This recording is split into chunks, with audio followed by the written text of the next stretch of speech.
Hey everybody, in this video we're going to be talking about the third book in the Dark Tower series, 1991's The Wastelands.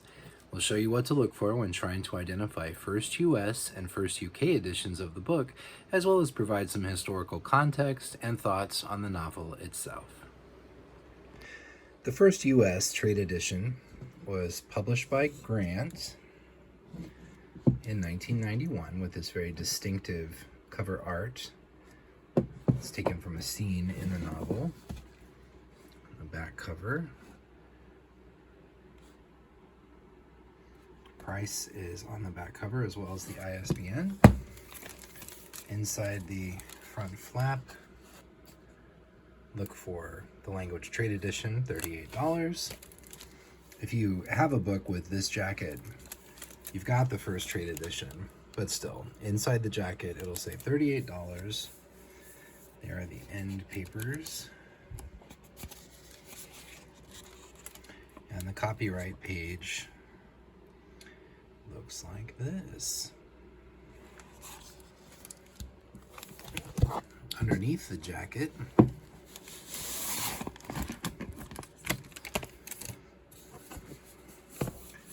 book has these very distinctive red boards. Red treated cloth of some kind. It's a very, very rugged and durable feeling and matches up with the other books in the series. Inside the book there are illustrations by Ned Dameron throughout, also in keeping with the tradition of Dark Tower novels. The artwork in this is very, very lovely, and I'll share more about the artwork later in the video. Even have some 2-page spreads. Some very, very distinctive pieces. There's Jake and everybody's favorite character, Oi. Oi the Billy Bumbler. Man, talk about tugging at the heartstrings. Yeah, there it is. The first US edition of The Wastelands. Okay, and now we're going to take a look at the first UK edition of The Wastelands. The book was published as a trade paperback over there.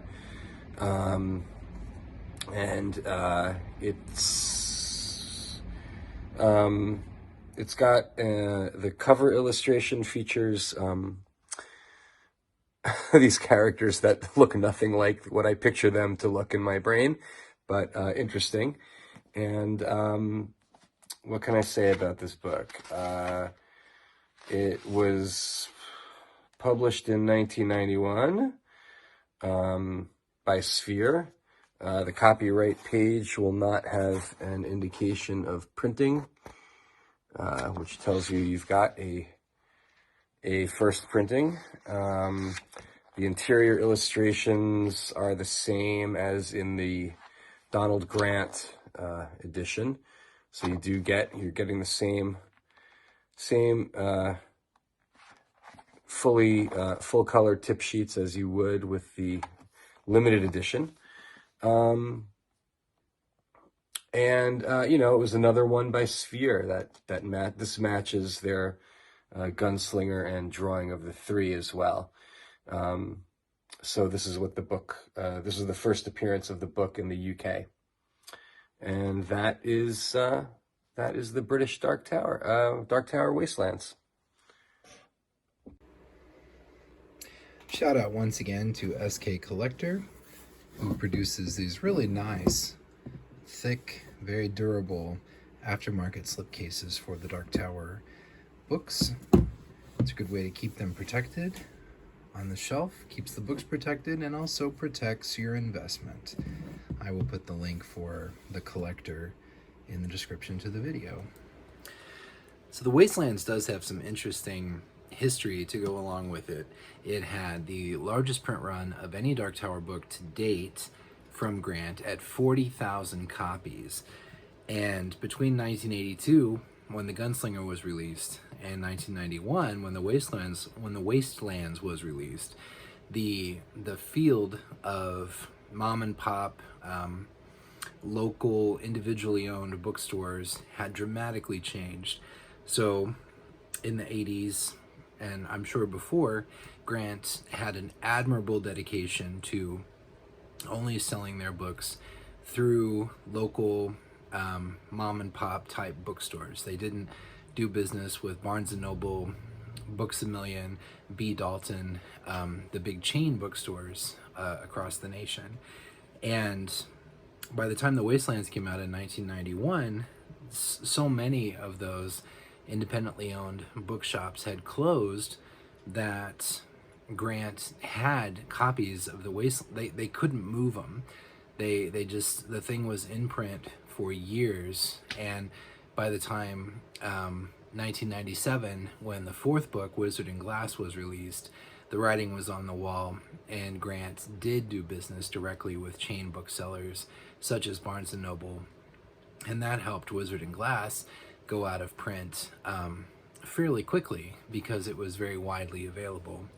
Another thing that sort of worked against The Wastelands was the trade paperback from Plume was released fairly quickly after the hardcover first edition from Grant. And, you know, it's, by today's standards, this is a far more valuable book.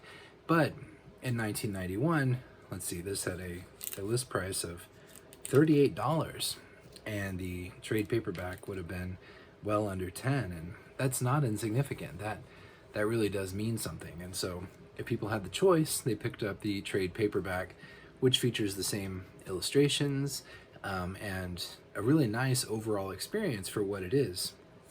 And it took years and years for The Wastelands to sell out. In fact, in 1998, I believe, Grant released a box set of the first 3 books in the series, and that's where we end up with the 3rd edition of The Gunslinger and the 2nd edition of The Drawing of the Three. And in those box sets was the 1st edition of The Wastelands. So eventually, of course, it did go out of print, and The Dark Tower is one of the defining achievements of Stephen King's career. So all the books now have value and are in demand, but just because of a number of factors, some of which probably could have been foreseen, some of which probably couldn't, The Wastelands was around for a long time. It has since, of course, long gone out of print, but it was just a few years ago when I picked up this copy, 2018 perhaps. It was not uncommon on eBay to find sealed copies, just brand new copies, of which this was one, for $75, $80. So just about double list price. And today, The Wastelands is $200, thereabouts, maybe a little less, maybe a little more, but it has gone up in value dramatically just in the last few years. But even until just a few years ago, it was still fairly easy to find in brand new condition for a really good price. So anyway, a little bit of history, a little bit of trivia about The Wastelands. And I was thinking about The Wastelands, the experience of reading the novel, and it's been years and years since I read it. Whereas the first book I found was very dry and hard to get engaged with. The Drawing of the Three, the second book, just takes off, pow, like a bullet, no pun intended. And I thoroughly enjoyed it, and I enjoyed it, I think, all the more because of how much time it spends in our world, in America, and that sort of fish out of water dynamic of Roland. While he's infected, he has a fever, he's already disoriented, and he's trying to make his way in our recognizable America. It's very, very entertaining. And by comparison, The Wastelands takes place not entirely in Midworld, but certainly the majority of it takes place in Roland's world. And that's fine, because The Drawing of the Three, the entire novel, moved the group, the quartet, like up a beach. They moved very, very little over the course of that whole novel.